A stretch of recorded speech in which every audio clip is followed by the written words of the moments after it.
محترم سامعین کرام، السلام علیکم ورحمۃ اللہ وبرکاتہ۔ علامہ اقبال فرماتے ہیں، مجھ کو ڈر ہے کہ طفلانہ طبیعت تیری، اور عیار ہیں یورپ کے شکر پارہ فروش۔ بھینس کی قربانی کا کیا شرعی حکم ہے؟ بھینس کی قربانی جائز ہے یا ناجائز؟ یوٹیوب پر آج کل ویڈیوز کی بھرمار ہے۔ مختلف مکاتب فکر کے بے شمار علماء کرام کے مابین بحث مباحثہ اور ہار جیت کا مقابلہ چل رہا ہے۔ امت ایک غیر اہم اور اختلافی مسئلے کو لے کر انتشار اور تذبذب کا شکار ہے۔ سوال یہ ہے کہ کیا وہ قربانی کے جانور جو نبی کریم صلی اللہ علیہ وسلم اور صحابہ کرام رضی اللہ تعالیٰ عنہ کے دور میں قربان ہوتے ہوئے آئے ہیں، ان کا قحط اور کال پڑ گیا؟ پھر کیوں لوگ بھینس کے چکر میں الجھے ہوئے ہیں؟ بات دراصل یہ ہے کہ یہ دشمنان اسلام کی چال ہے اور امت کے درمیان موجود منافقین کی شرانگیزی اور فتنہ پروری کا آغاز ہے۔ اللہ کی راہ میں پسندیدہ مال خرچ کرنے کا حکم ہے۔ خوبصورت، تندرست، فربا اور بہترین جانور اللہ رب العالمین کے نام پر قربان کرنا چاہیے۔ ہمارے ملک ہندوستان میں ریاست پنجاب، ہریانہ، گجرات اور راجستھان سے دودھ کا کاروبار کرنے والے بھینسیں خرید کر لاتے ہیں، جو کافی لحیم شہیم، تندرست و توانا اور جاذب نظر ہوا کرتی ہیں، اور ان کی قیمتیں اوسطاً 10 لاکھ سے 30 لاکھ تک ہوتی ہیں، بلکہ اس سے بھی زیادہ۔ وہ لوگ جو بھینس کی قربانی کا مسئلہ دریافت کر رہے ہیں، آپ ان سے پوچھیں، کیا آپ اسی طرح کی بھینس کی قربانی کی بات کرتے ہیں؟ جواب ہوگا، جی نہیں، ہرگز نہیں۔ یہ بھینس تو بہت بڑی آمدنی کا ذریعہ ہے، اور چند سالوں میں اس کا دودھ اور مکھن نکال کر اس کی دگنی قیمت وصول کرنا ہے۔ تو پھر کون سی بھینس کی قربانی کی بات چل رہی ہے؟ میرے دینی بھائیوں، دودھ فروشوں کے پاس ایسی بھینسیں جو اب بچہ جننے اور گابھن بننے کے لائق نہیں رہتی، بوڑھی، کمزور، ناتواں اور مریل ہو جاتی ہے، وہ قصائی کے ہاتھ آ جاتی ہے۔ اسی طرح نر بھینسا جسے کھلگا کہا جاتا ہے، وہ بھی کم عمر میں ہی فروخت ہو جاتا ہے، کیونکہ وہ آمدنی کا ذریعہ نہیں ہوتا۔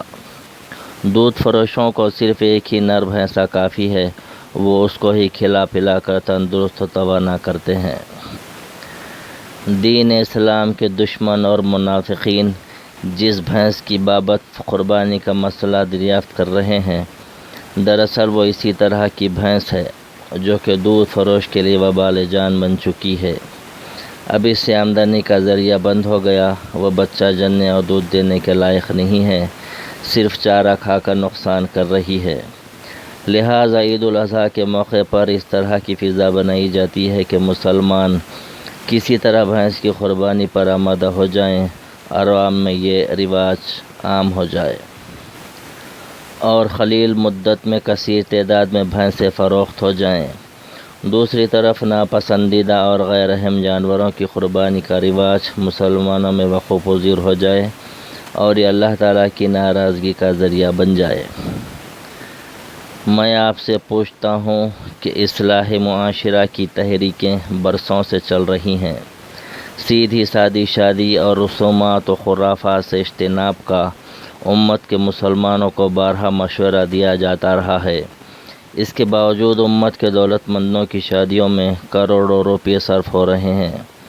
کوئی اس بات کو ماننے تیار نہیں ہے کہ شادی کم خرچ میں کی جائے۔ ہر کوئی اپنی بڑائی اور شان و شوکت کے اظہار میں مست و مگن ہے، اسے کسی کی پرواہ نہیں ہے۔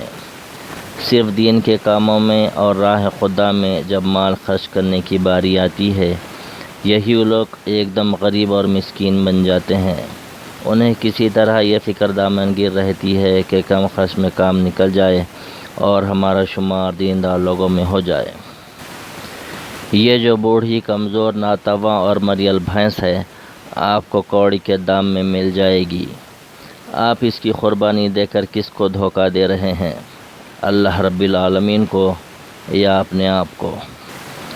روایات میں آتا ہے کہ ایک مرتبہ حضرت ابراہیم علیہ السلام بکریوں کے ریوڑ کو چرانے جا رہے تھے۔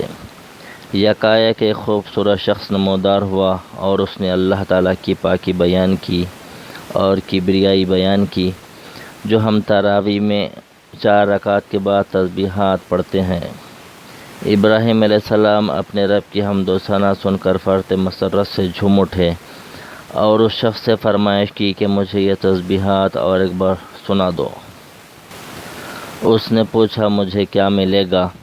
ابراہیم علیہ السلام نے فرمایا آدھا بکریوں کا ریوڑ دے دوں گا۔ اس نے پڑھا۔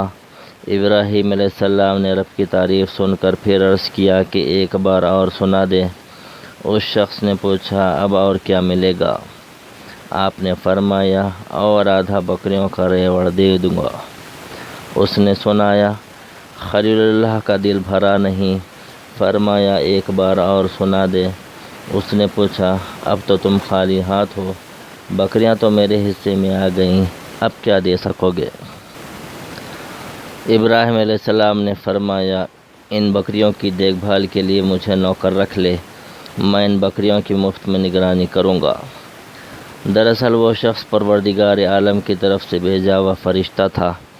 اس نے کہا اے ابراہیم، آپ نے دوستی کا حق ادا کر دیا، مجھے رب تعالیٰ نے آپ کا امتحان لینے کے لیے بھیجا تھا اور آپ اس امتحان میں بخوبی کامیاب و کامران رہے۔